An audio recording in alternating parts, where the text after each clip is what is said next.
So we are about a day or two removed from the official 2-month mark of Anthem's release. It has been an interesting last 2 months to say the least, and there's a lot that's been happening. So consider this video to be a kind of state of the game, everything that's happened, everything that is happening, and the future of the game, along with some very hard-hitting facts and truths. But before we get into all of that, what's going on, all of you fantastic freelancers? My name is William, and like I said, this video is going to be kind of a state of the game after 2 months, because there is a lot to cover. And as I said, there is going to be a lot of hard-hitting information, facts, and that's pretty much what this video is. Statements of facts and truths, and while it's not the most palatable to swallow and it may be very hard for some of you to hear this, it is what it is. However, if you're looking for a video that's going to bash Anthem or be excessively negative or toxic, then you've come to the wrong place. Like I said, this is the statement of facts, and I'm going to leave my opinions out of this as best as possible so not to dilute it. But this is where we're at 2 months later. First up, I want to go over these sales according to NPD, and these sales numbers come from a very reputable source. They cover everything in the gaming industry, trends, how much money was spent, so on and so forth.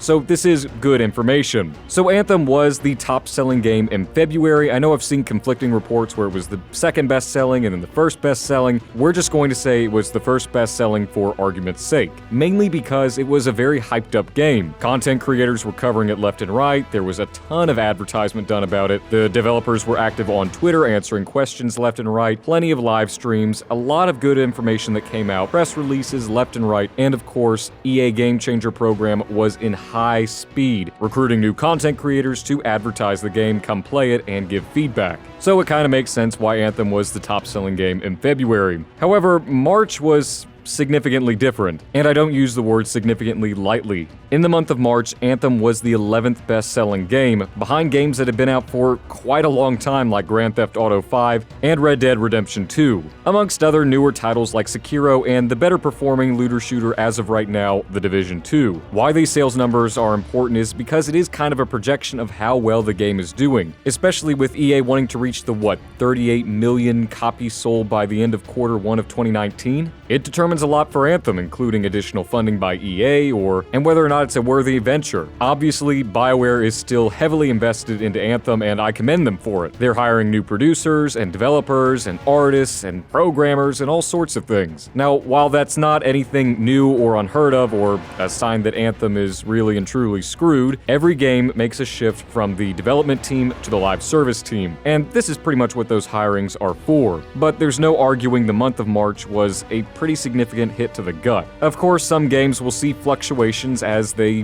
go up or down in popularity or how far away removed they are from their release. However, Anthem should have been riding the top 5 position for a good few months if everything had gone accordingly, and it hadn't got the reception that it had. Speaking of reception, I know this statistic has been thrown around a lot, and clickbaity YouTubers have made it relatively well known and made it out as if it was law. While we don't have the official numbers of how many people are playing Anthem right now, there was a survey put out by Syntax the Great on Reddit who received over 1,000 responses. Now, this was posted in the Anthem game subreddit, and I don't need to tell you all how that subreddit is, which would probably reflect in what he found, which is that the Anthem player base is essentially in half. Now, there is no denying that there has been a drop-off in the player base, and I understand that, I get it. But whether or not this specific statistic is accurate remains to be seen. Like I said, it's only 1,000, which is a small sampling of the population, and plus you have to consider where the population comes from that was polled, i.e. the Reddit. Like I said, this should be taken with a grain of salt, but it is a noteworthy point to be made. The player base is not happy for the most part, and yeah, I know the people who watch this content are typically the people who are enjoying Anthem, and more power to you all, but I will agree that there is a good majority of players who are disgruntled, heartbroken, aggravated, and they're taking it out in different ways. But moving away from the statistics, let's actually look at the game itself, where certain features are, where certain mechanics are, and what they could look like in the future. First and foremost, let's get it out of the way, loot. Loot is not great right now. There is really no denying that. Even from the beginning, a Diablo 3 developer even made a Reddit post about how Anthem's loot system could be improved and what they learned from Diablo 3. There is a lot to be done on the loot system. I am glad to see that they are hiring a new loot producer or loot director specifically for that position, because something has to be done. The loot grind is not fun, and when that's pretty much half of your game being a looter shooter, I understand the grief there. I experience it daily, and it's one of the things that's kept me from playing Anthem as much as I would like to. But along with loot drops, we've got inscriptions, which inscriptions are a plague and a half. They could work really well, but for the most part, you really have your fingers crossed that this legendary is actually going to drop rolls that make it feel like a legendary, which is another problem we'll touch on in a moment. For instance, I got another Wyvern Blitz the other night, and golly, it was a legendary and it was a pathetic roll selection. It had like a 20% damage increase, 15% reload speed, a really crummy 30% sniper ammo, and I think it was like another damage modifier, but it was in the 30s to 40s. I have a Wyvern Blitz that's a masterwork that is far superior to it at least 3 times over. Personally, I feel that there should be tiers to not only regular loot, but masterwork and legendaries for weapons, gears, attachments, and so on. If I do a GM1 stronghold, I want to gear up with GM1 masterworks and legendaries to go and do GM2 content. After I do that, I've got enough of the tier 2 stuff that I can go up to tier 3. And as I climb up the tiers, they have certain lockouts for the inscriptions. So if I did level 1, it would be like 0 to, let's say, 20. If I did GM2, it would be like 20 to 70 or 90. If I did GM3, it would be 90 all the way to 250 or whatever. At least that way, you would have some sort of interest with the loot and a reason to go up in those tiers. Right now, there is no aspirational content. There is no reason that you are gearing up aside to go and do a GM3 that drops the same stuff that you would get from a GM1 more times than not. And it's aggravating, I feel. And lastly, on loot, legendaries don't feel anything of significance. Yeah, you can get a God Roll, and I commend you if you get a God Roll. Fantastic, well earned. I've got a God Roll grenade on my Ranger that has 4 charges, and I practically get my ultimate every minute. That feels like something that is worthy of a legendary. This crappy Wyvern Blitz I got doesn't feel like a worthy legendary. No matter what you do, the legendary should feel better than Masterworks. And the inscriptions should reflect that, not have the same inscription tables as the masterwork, possibly even having 2 abilities to a legendary. But this discussion is kind of moot. Right now, the loot is not great, and I'm looking forward to seeing what they're going to do with the loot system. I think a complete overhaul is necessary, but what do you all think about it? Do you have any ideas? Let me know in the comment section below. But moving on, gameplay. Admittedly, there is no paralleling Anthem's gameplay, at least the flight mechanics, and while some will say it's a gimmick, I will say it's a pretty nice and unique element to a game. It gives you a lot of approaches on how to take the battle to the enemy. You can hover, you can fly, you can stay on the ground, you can do whatever. Rain down death from above, or fly away from a significantly overpowered enemy. That's one thing I missed while playing The Division 2, which is a great game by the way. Thoroughly enjoy it, but there is no escaping how wonderful Anthem's movement feels. Being able to traverse one area of the map to another seamlessly and getting to experience these glorious views and possibly a few free play events if you're lucky in between feels pretty great. Not to mention the gunplay is pretty good. I wouldn't say it's absolutely phenomenal, but it is a pretty good weapon system. And lastly, on the gameplay side of things, as far as how it feels, you have to commend BioWare for the 4 javelins and being able to interchange between any of them. The Colossus feels totally different from the Ranger. The Ranger feels nothing like the Interceptor, and the Storm doesn't have the mobility of the Interceptor, but it has something unique. It can hover, it has an overall shield. It's impressive. There's no denying that. At the very least, Anthem nails those 3 areas. But moving on to the reasons why you keep coming back to play. I'll level with you all. About 2 weeks ago, I took a hiatus from Anthem. I would only go and record for maybe a Stronghold or the Elysian Caches or something so I have something to play in the background of the videos. I'd be done, I would post the information, throw the video behind it, and be done. I've got a little over 350 hours logged into Anthem right now, which is saying a lot. I got my money's worth out of Anthem, but there are very few reasons to keep coming back, at least from a progression standpoint. I mean, to each their own. I've seen plenty of people say that, oh my gosh, Anthem's wonderful, it's the only game I play, and kudos to you all. But even me as an Anthem content creator has a hard time figuring out why do I keep coming back when the loot isn't great and there's no overall progression or no aspirational content to look forward to. But like I said, that's to each their own. There are the small content updates that do bring players back, and the featured store being updated to bring up new cosmetics is I guess another reason for you to log in. I know that gives me about 30 minutes of entertainment. I buy the armor sets, I shift around a few color schemes, and then I screen cap them and put them in the thumbnails for the videos. It's entertaining, but it's not a real reason to keep coming back to play. Which kind of brings me to my next point, and that's the featured store. Which brings me to my next point, which is the featured store. It's not great. It is kind of predatory in the sense that, okay, it is really hard to get coins in Anthem. It is especially hard to get 61,000 coins to buy a set of armor, especially when they come out with 2 armor sets at a time. So what are you going to do? Skip out on the armor set and hope it comes back in 2 months? No. Unfortunately, you have to either buy the shards and get it, or, say Stugatz, I don't want it. Which sucks. What I think the featured store should be is when there is a major update or even a regular old update, it should bring with you a few armor packs. Because, we just did a data mine video, these assets are in the game. Put the armor sets in the Forge. Similar to what you get when you first log into Anthem for the first time ever, you go over to the buy feature in the Forge, and you see a couple items that you can buy with your coins. When there's a new update, release armor, vinyls, or whatever else you're going to do, animations, and so on. Then have the featured store offer them up at a discounted rate for either shards or coins. Kind of like what Warframe does, and I commend their system. It works really well, and I've never seen anybody complain about it. And it's worked for them for a considerable number of years, at least as long as I can remember, and I've been playing that game for 6 years. It also gyps people that the only way they can get new cosmetics is, the featured store, or at least anything of any relevance or decency.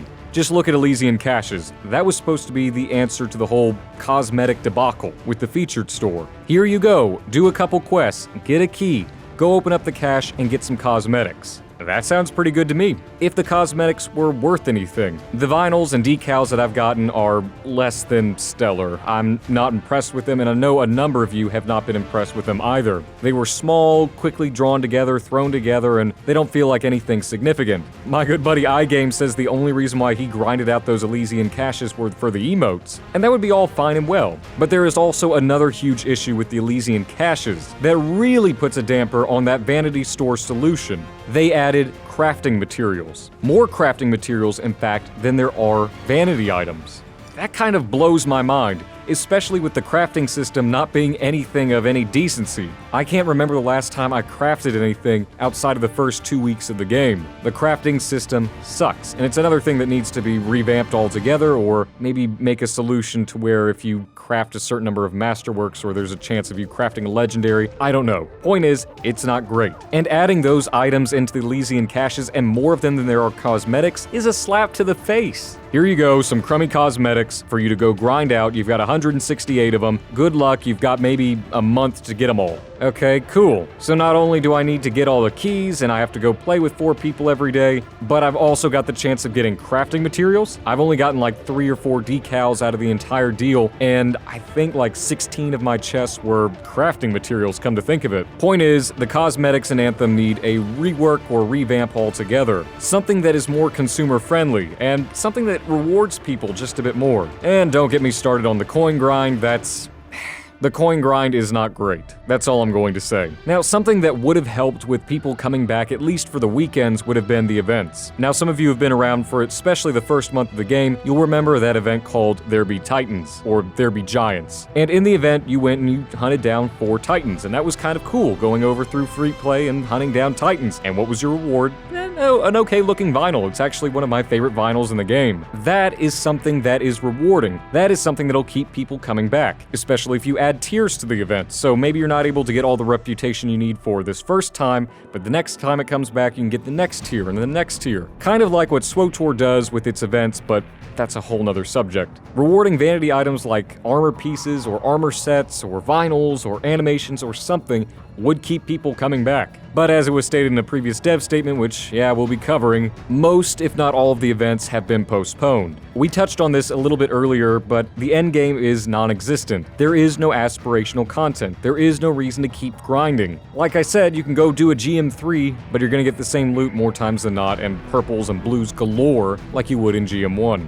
There's nothing really to set your eyes on or a new horizon to go after. With the Division 2, there's strongholds. With Destiny 2, there are raids. Raids with lockouts. raids. Raids that require your team to work together in tangent, to solve puzzles and all sorts of things. Anthem has none of that. It has strongholds, and it has legendary contracts. That's it. Moving on to something that really does suck, especially coming from a Bioware game, is Fort Tarsus feels kind of dead after you finish that last conversation. No matter who it is or what quest giver you've talked to, it feels dead. No one's talking, there's no interactions, there's no spontaneity. It just feels like you're going from the start of the Enclave all the way to the Forge, and that's it. That's all you've done. If you go anywhere else to explore within the fort, you'll find the same thing. NPCs moving around, not saying a word. Even taking a page from KOTOR 1 or KOTOR 2, with you being able to go up to allies or companions or what have you, and have the same conversation over and over again if you wanted. I think Bioware really missed out on a huge opportunity with doing the select your own choices for conversations.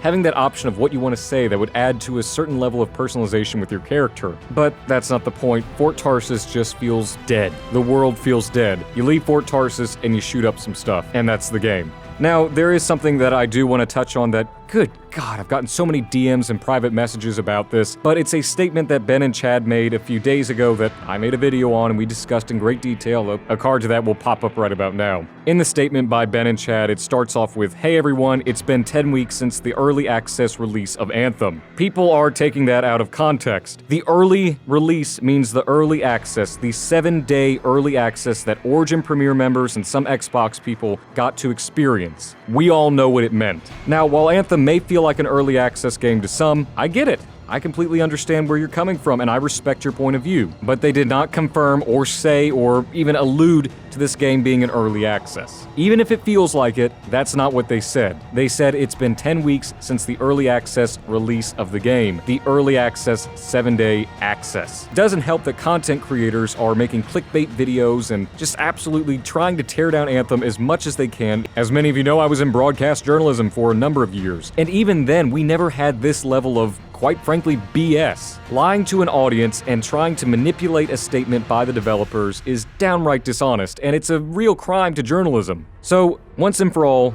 one final cleared-up statement: Anthem is not in early access. Yeah, it released, and it might be a disappointment to some of you, and it may feel like an early access or very bare bones. That's your opinion. The game had an official release. It had an official launch. The whole "this is how games launch these days" is early access motto is getting old, and it's a tired-out mantra. But let's move away from that. Essentially, now we are down to what's the future of Anthem. As it currently stands, the roadmap for Act 1 has kind of been scrapped. And I wouldn't say scrapped, maybe reworked is a better choice of words. The team has decided to delay new features in favor of getting the game right, fixing mechanics, fixing the loot, fixing the bugs with the Plagueis Frostbite engine, making some quality of life improvements, balances, and so on and so forth. Essentially, they're having to rebuild the foundation, which does suck, and it really is unfortunate for a game that's only been out for 2 months. I would rather them do this than release new stuff and new features on top of a crumbling foundation. I commend them for it. They are taking their mistakes on the cuff. They're not hiding it. And if you look back at other games that have done this, it's worked out pretty well. The Division, if any of you were around for that, was a mess. They decided to cancel new features and go back and work on the foundation, and suddenly it became a better game. Final Fantasy had a release a few years ago, or recently, I'm struggling to remember the exact timeline, I think it was Final Fantasy XIV, that they took the game offline altogether for a few months in order to fix it and get it right. They released it, and it was a re-release game, and it's a pretty good Final Fantasy. It's arguably the best Final Fantasy of any of them. Granted, I don't have too much time in the Final Fantasy franchise, but it received high praise after its re-release. As far as my thoughts on the future of Anthem, the development team has owned up to their mistakes. It's no secret that Anthem's had a rocky start, and no secret that it's had a rocky 2 months. Things are going to get worse before they get better. I said that in a video a couple weeks ago, and I'm sure there are going to be a few more bumps in the road before any significant improvements are made. Hopefully, with the new player test environment and the hiring of new members of the team to fix the game's foundation, there might be some hope after all. If someone was to ask me right now if they should buy Anthem, I would honestly caution against it. Not because the game is a disappointment, not because there's not enough to do, not because of any real significant reason other than I want them to experience Anthem when it's at its peak. And we haven't seen its peak yet. All we have seen so far is hard times left and right. We haven't seen any peaks, we haven't seen any epiphanies. So my advice to people who are wanting to buy the game right now, hold off. Wait 3 months or however long it's going to take before the game is really and truly what it should have been at launch. And I know that's kind of counterintuitive to say, but it's how I feel. Like I said, I left my opinions out of the video for the most part. This is my honest and true opinions of Anthem. As a journalist, as a gamer, and as a content creator. This doesn't mean that I'm not still enjoying Anthem. I'm actually still having a blast. I have a renewed amount of energy and I'm having fun. And if you're having fun with Anthem too, I commend you. I salute you. This is not me defending the game. This is not me defending the developers. This isn't me trying to even make any excuses. If you actually listen to my content, I don't make excuses. If there are logical reasons for something, yeah, I'll give them. And whether or not you accept them, that's another thing. But there are no excuses to be made. And the developers know this. The team knows this. And it doesn't help anything to be negative and complain / spew toxic sludge at the team and the developers. They know what's wrong and the feedback is the exact same stuff over and over again. If you don't like Anthem, that's great. No one is forcing you to play the game or even watch content on it. Go do something you enjoy. Go play something you enjoy. But if your enjoyment is stemmed from spewing toxicity and negativity, I would encourage you to do some soul searching. As always, we will be monitoring Anthem very closely over the coming weeks and months and reporting on all the developments as they come up. That's kind of the deal with your Anthem, and that's the deal I made with you all at the very beginning. Whether that means a few months, a year, or years from now, I'm going to be here.